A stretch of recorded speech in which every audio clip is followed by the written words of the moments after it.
बिस्मिल्लाहिर्रहमानिर्रहीम। Programme top story के साथ मैं हूं आपका मेज़बान आसिम अमीर। ले जी, 20 जनवरी जिस दिन का बहुत सारी दुनिया को इंतज़ार था, वो घड़ियां आ गई हैं।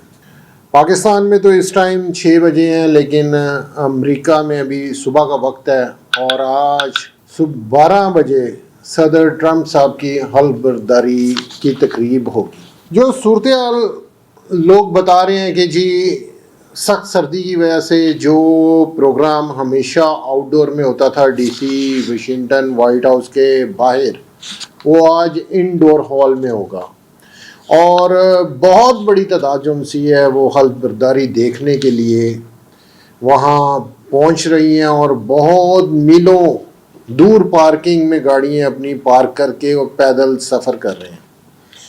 तकरीबन 2,20,000 आदमियों को जी पूरी दुनिया में पास दिया गया, जिसको आप टिकट कह लें, पास कह लें। और जो टिकट होती है वो बेची जाती है, कुछ पास होते हैं जो वीआईपीज़ के लिए हैं, वो फ्री भी होते हैं। और बहुत बहुत अहम शख्सियात जो उनसी है पूरी दुनिया से, वो ट्रंप की हल्फ बर्दारी में पहुंच रहे हैं। साथ ये भी बताता चलूं कि 200 के करीब के ऐसे लोग हैं जो फैमिली के और ऐसे टॉप के बिजनेसमैन हैं जो उसके दोस्त हैं, और वो स्टेज पे ट्रंप के साथ 200 लोग, सिर्फ नज़दीक तरीन जो बैठेंगे वो 200 लोग होंगे। आज हम समझते हैं कि सारी दुनिया को आज इस दिन का इंतज़ार था कि 20 जनवरी को सदर ट्रंप साहब हलफ उठाएंगे और बहुत सारे लोगों के लिए आसानियाँ आएंगी और बहुत सारे लोगों के लिए मुश्किलात आएंगी, क्योंकि ट्रंप साहब की एक अपनी पॉलिसी है, एक अपनी सोच है। किसी जगह पे उन्होंने बहुत तल्ख फैसले भी किए हैं और किसी जगह पे उन्होंने बहुत रिलीफ भी दिया है।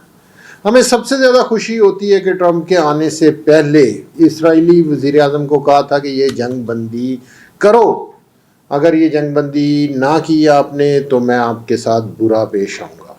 ट्रंप के उस कहने पे बहुत ज़्यादा अमल दरामद हो चुका है। कुछ पहलू जो रह गए हैं, कुछ सिग्नेचर एग्रीमेंटों पर रह गए हैं, कैदियों का तबादले का सिलसिला जारी है, उस पर भी बातचीत चल रही है।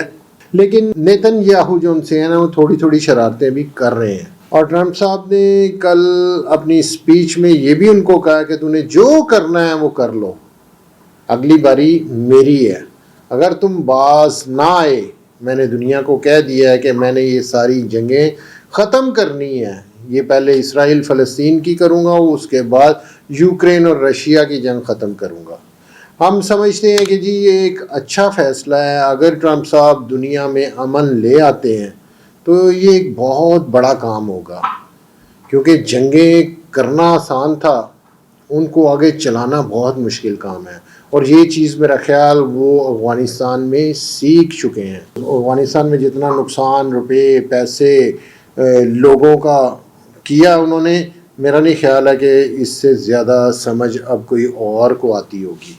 तो ये सूरत हाल थी जी आज के हमारे प्रोग्राम की डिटेल, क्योंकि अभी वहाँ हलफ बर्दारी नहीं हुई, अभी सुबह का वक्त है और 12 बजे यूएस के टाइम पे हलफ बर्दारी होगी। फिर देखेंगे कि मज़ीद क्या क्या पॉलिसी उनकी हैं और क्या क्या बेहतरी वो करना चाहते हैं। और एक अफसोसनाक खबर है, जो लोग डंकी मार के यूएस में दाखिल होते थे, बहुत सारी दुनिया जो सी थी, उनको सिर्फ एक ही काम था, एक ही सोच थी कि हमने अमेरिका में दाखिल होना है।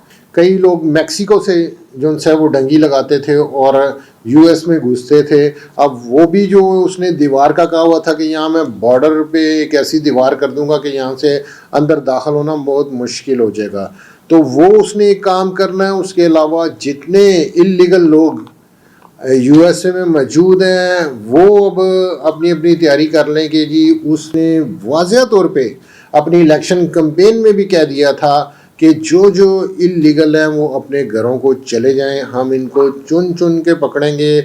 मुझे फ़ौज से भी मदद लेनी पड़ी तो मैं फ़ौज से भी मदद लूँगा। तो ये थी जी आज की मेरी टॉप स्टोरी। कल एक नए प्रोग्राम के साथ आपकी खिदमत में हाजिर होऊंगा। अपने मेज़बान को इजाज़त दीजिए। अल्लाह निगहबान।